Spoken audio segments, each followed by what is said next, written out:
Ken Trahan with Brent Vidrine. And Brent, obviously this is it's a difficult issue. It's one of those situations where it's like Kenny Henderson says, you respect people on both sides, so you try not to take a side, but ultimately we all have our preferences. In your mind, was this a good move that happened today in splitting football, or do you think it's something that time will tell it's a good move or a bad move?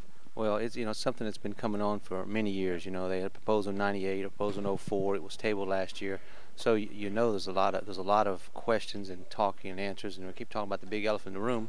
And they decided to do something today, and the member schools are led by principals, and the principals voted that they wanted to take the association in this direction. Is it a good move? Well, time will tell. Is it a bad move? Time will tell. So we don't know what the positives and negatives are. We do know there'll be some changes coming based on what was done today.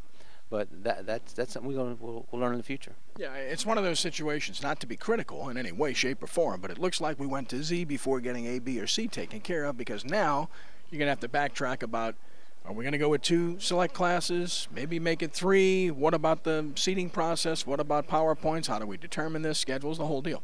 Well, there was a lot of discussion about how to equal the PowerPoints, because you get extra points for playing school up in class.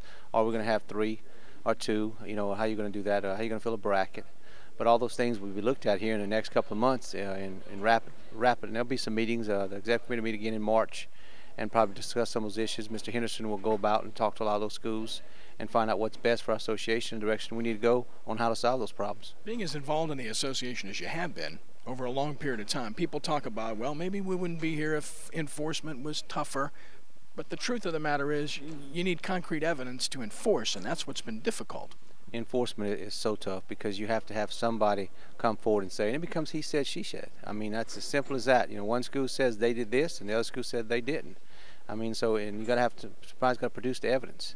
And that is the hardest thing to do. And when we send out investigators, when the high school association goes out and investigates these cases and look at them, they're just so hard to prove or disprove, in any way and form, because it's a he said, she said. That's basically what it comes down to. And last but not least, this means in all likelihood a 3rd day of Superdome championships. Yes, we've had that discussion already, and we're looking at adding, on Thursday, putting 2 games on Thursday. We haven't determined an order what it would be or when it would be played, but to add 2 championship games and make it 7.